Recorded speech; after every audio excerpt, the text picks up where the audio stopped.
Bizarre Brain Comics.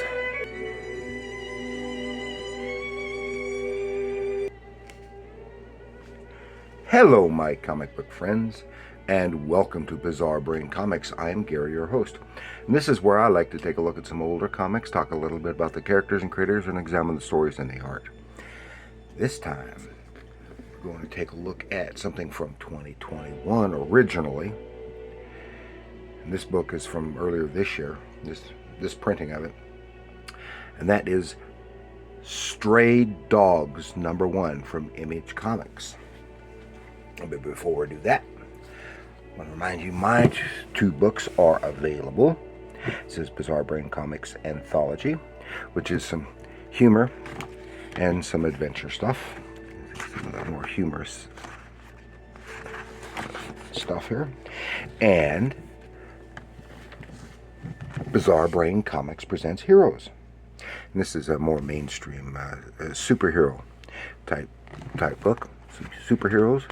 Has a little bit of horror, even has a western story in there. It's a little wider variety. Both of these are available online from Amazon or Barnes & Noble online store. $7.99 each. Other online outlets as well. So here we are with Stray Dogs. I had never heard of this before, but I guess it's really good and garnering some a lot of praise. Stray Dogs #1 from Image Comics, written by Tony Fleecs, with line art by Trish Forstner and colors by Brad Simpson. They all have doing a great job here. Like I said, this book is from 2024, and it is apparently reprinting issue 1. I guess it was a 5-issue miniseries, and have come out with or representing the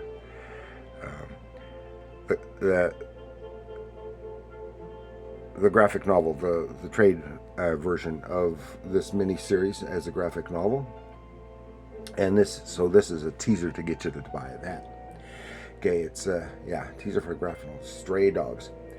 It has a very animation type art style, and reminiscent of All Dogs Go to Heaven, or as well as a number of Disney properties.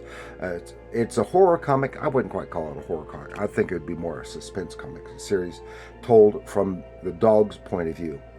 And it was first published as a 5-issue miniseries and a graphic novel. It has been described as Lady and the Tramp meets Silence of the Lambs. And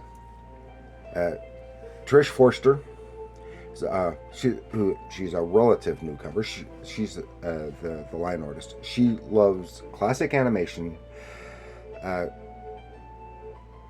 draws influences from many classic 80s and 90s cartoons.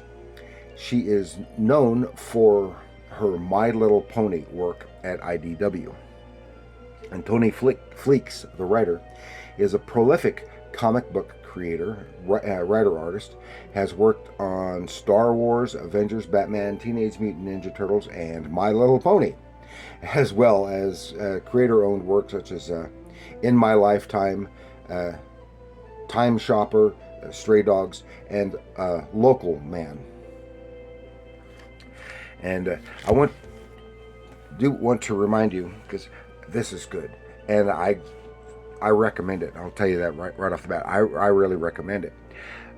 But I am not likely to go out and buy the graphic novel. But I want to remind people that a lot of this stuff is available from your local libraries. And depending on your library, if they don't already have this, you can go to go to your library and request it, and they will buy it. Then you can get a chance to read it, and a bunch of other people can get a chance to read it.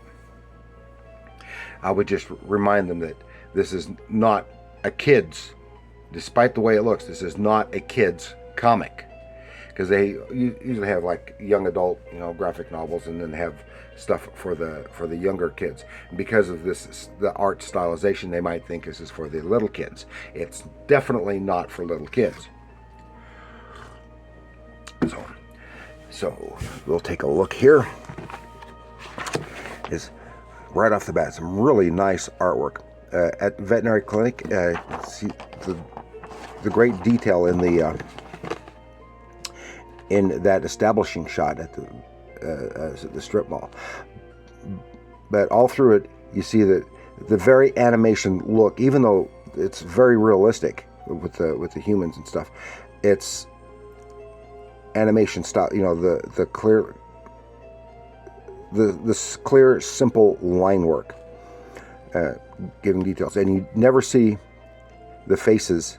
Looks at a distance, you see her face, but this is all from the dog's perspective, so it's or mostly, so you don't see the humans much or stuff. And there's a distinction here. Like here, this part, maybe it's intended to be flashback, but no hard edges on the panel border, no hard panel borders, and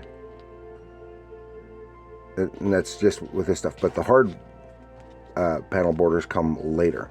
There's at the vet clinic, and we see our main character Sophie with her human waiting to get in to see the vet. And here's and the lady is talking with the vet, and she's here for just a shot. Borrelia, I don't know, I've never heard it, and I've had dogs. Just a shot for that, and of course, just like Sophie is so frightened, just like my puppy dogs were when they went to the vet. They were so frightened, and they were pit bulls, and they were frightened. She's getting shot, and they're talking about, oh, she's just afraid that Sophie will hate her for bringing her for the shot. So, and then the doc is explaining how dogs' memories work. It says that's not how their memory works. Dogs remember you. They remember commands, where they sleep, but their short-term memory mostly doesn't hold onto like what's happened last week. And that's telling us how the memory, and that plays a part in the storytelling. Then now we have the hard borders. See the sun, see the house, and then we see all this nice double page spread with all these dogs in this room, in this house. And here you can really see the all dogs go to heaven / Disney look for all this stuff, some beautiful stuff, and the background is just fantastic. See a van pull up. Oh, master's for food, and he comes in, but we just see bits and pieces of him. And here's the new pup, Sophie, and oh, she's so frightened. She's always frightened. She's so frightened that, oh, nice one. And they all come up to sniff her, and she frightens her. And, oh, be cool, everybody. Here comes Rusty. This guy is Rusty. Can't you see she's scared? And he's very friendly to her. They're all pretty much friendly to her. And he introduces them all around, all the other dogs. And they talk about, oh, we have the run of the house. There's certain places where we can't go. And this sun, we call it the sunroom because this is the best sunlight, good for sleeping. And we come up here. This is where we are, and we can look around here, and they have stuffed animals.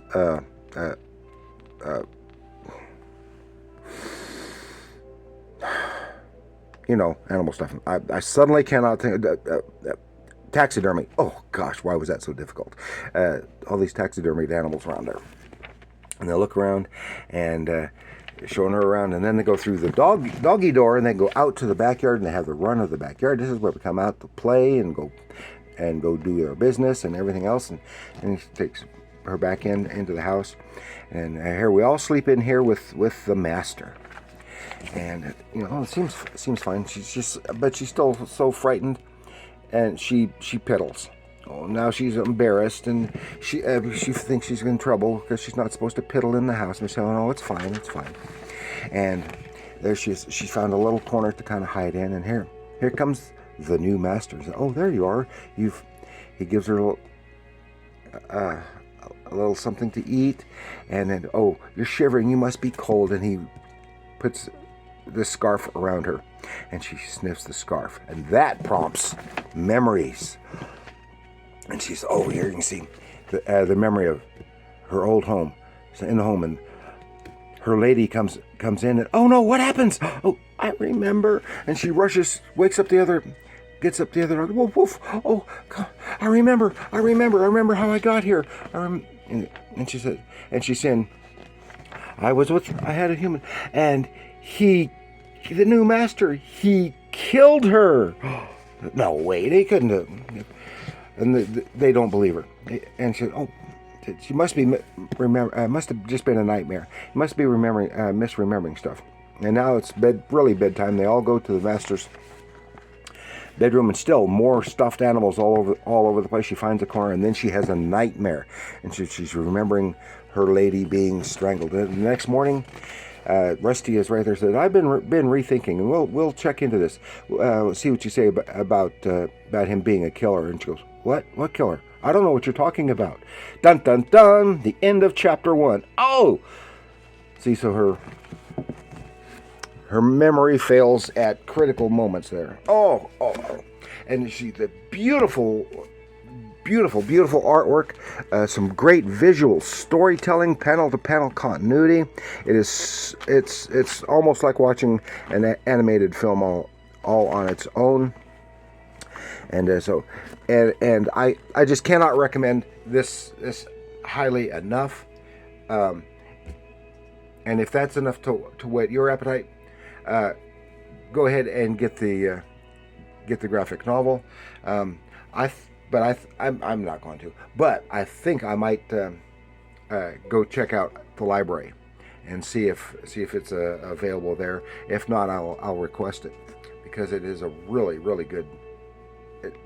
It's intriguing, and it's so neat because it's told from the dog's perspective, and they're not talking dogs. They're just dogs in their own world and community. So that's all I have to share with you this time with Stray Dogs from Image Comics. I mean, it's in recent years my interaction with Image is virtually non-existent. So I am surprised that this is something from Image, but I gather this is kind of stuff that Image has been doing more of in recent years, compared to the my introduction to Image Comics from the 90s, which was mostly crap. So again, thank you for joining me. Please like, share, subscribe. Do leave your comments down below. Have you read the entire thing?